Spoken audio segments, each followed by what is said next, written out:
as I was going through tidying up the workshop, I came across this old piece of elm that I've had for an age. And it's about time I did something with it. But it is so bitter and twisted. It's too far too twisted for me to use even for a small coffee table, because by the time I take the twist out, there'll be no wood left. So I think I'm going to cut it in half and turn it into a couple of serving boards. That still presents a problem because it's so bitter and twisted, very bitter. So I could use the table saw, but then I got the chance to kick back. I could use the band saw, and then I got the chance of, with that amount of twist in it, trapping the blade. I could use a rail saw, but again, at some point it's going to tip. So I'm going to use my jigsaw. So I'm going to slice it down the middle with a jigsaw. And after I've cut it into 2 pieces, I'll have less twist to deal with, which means I can remove less wood and end up with a chunkier, more rustic feel serving board.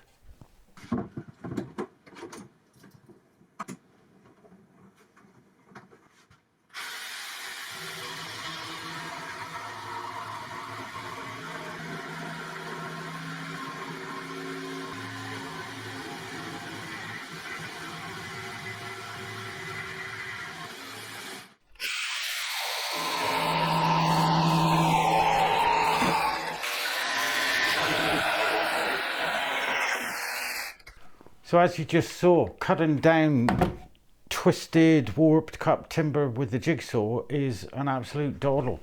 And I think the jigsaw could be a much overlooked tool in the workshop. Anyway, on to flattening. So now that I've got the pieces cut down, there's a reduced amount of twist in each piece, but still a reasonable amount of twist. So I'm going to use a method that you've no doubt seen all over YouTube.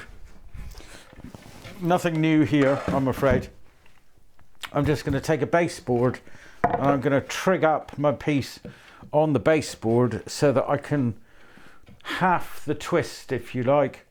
A little bit of hot glue underneath each end so it's held firmly in place, nice and secure, and also leveled.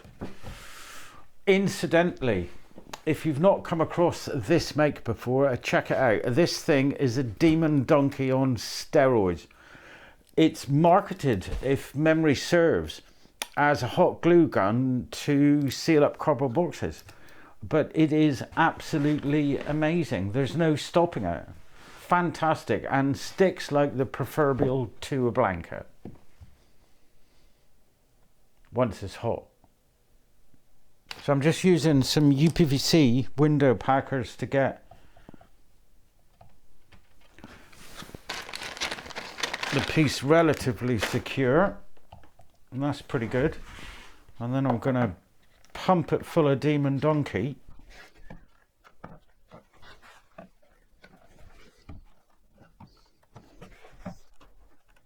Don't want to overdo it because I do need to get the piece off afterwards. But I'll leave that go for a few seconds, and then Bob's your Aunt Mavis. She'll be solid as a rock.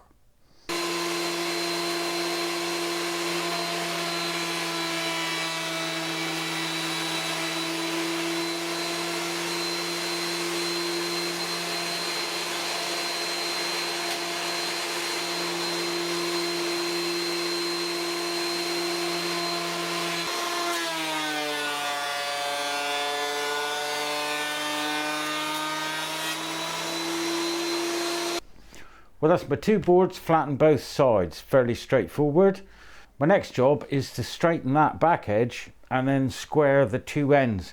I think I'm going to straighten the back edge using the rail saw and then square the ends on the sliding table saw.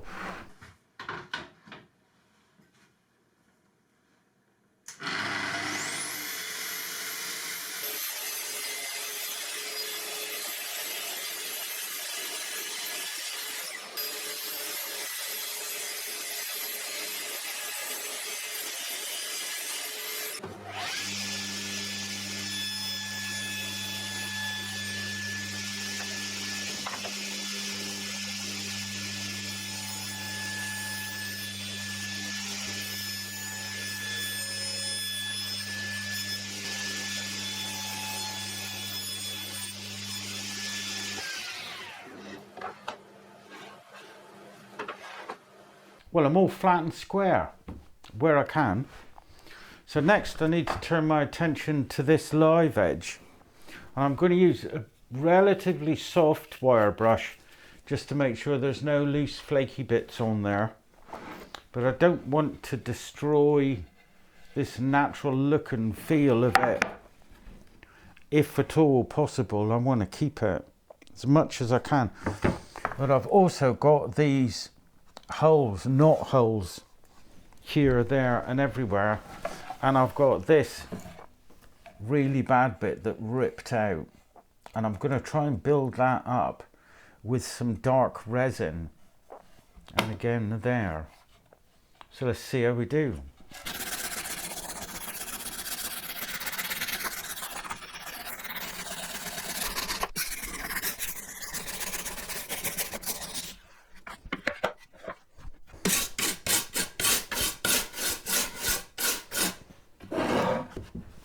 So I'm going to use some 30-minute epoxy and some masking tape.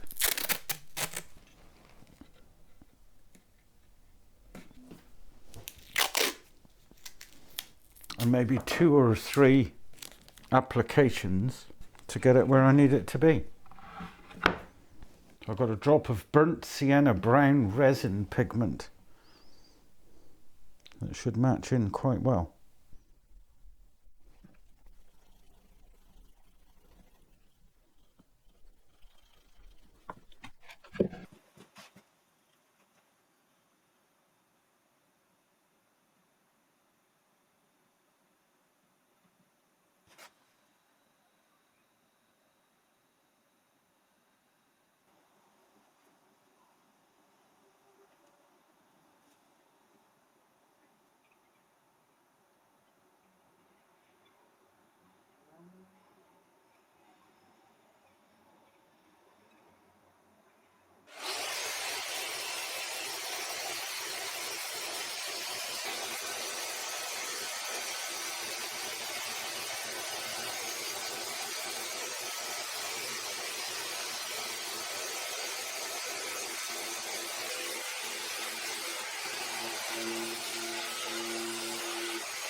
As you saw, I've had to give in and take the sander to the waney edge, the live edge. It was far too rough to have been appropriate in a kitchen or table environment. But there we are, that's all the inclusions and the digs and scratches dealt with. So only a couple more jobs to do and I can give them some oil. So I'm going to put a little round on those 2 back corners because they're currently sharp enough to slice a piece of cheese on. And then I'll give them 120 grit, 180 grit, possibly a bit of 240 grit all over. And then a spot of oil. These radius corner template guides from Bangood are absolutely awesome. I used to use these that I bought from Amazon a while ago, and while they're great, they really do the job, they're just really small, and I always felt like my fingers were too close to the router bit. But these guides from Bangood, as I say, are absolutely brilliant. They're bigger, so you get to keep your fingers back further from the bit, and it also gives you more surface area on the sides of the wood to register the jig up against.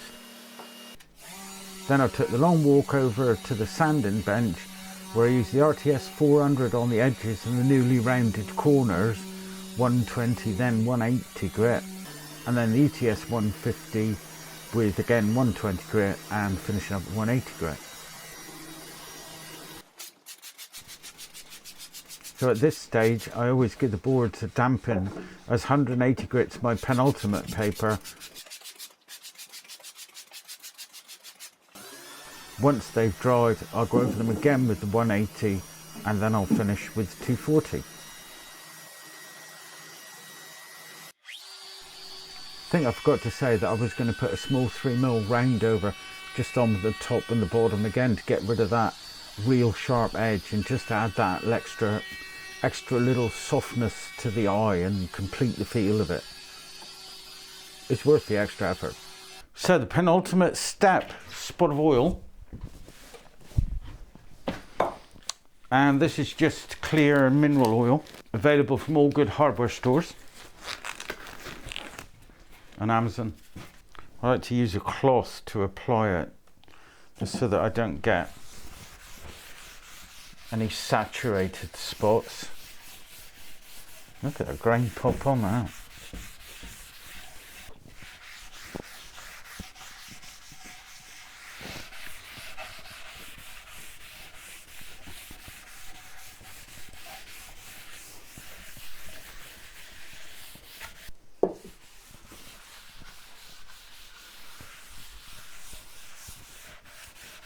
And finally, before I add these two to my collection of lifetime achievements, I just want to give them a quick once over with some oil and wax mixture. This is about 30% wax to oil, just warmed up in a saucepan, the best saucepan obviously. As this gives them that lovely sheen. Seals the pores.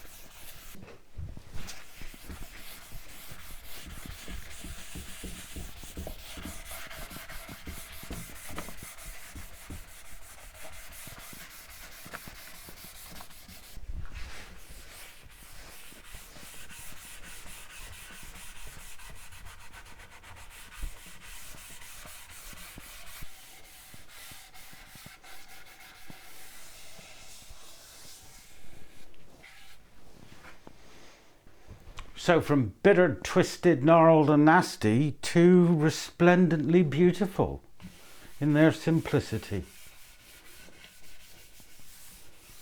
Thanks for watching and see you next time. Ta-ra.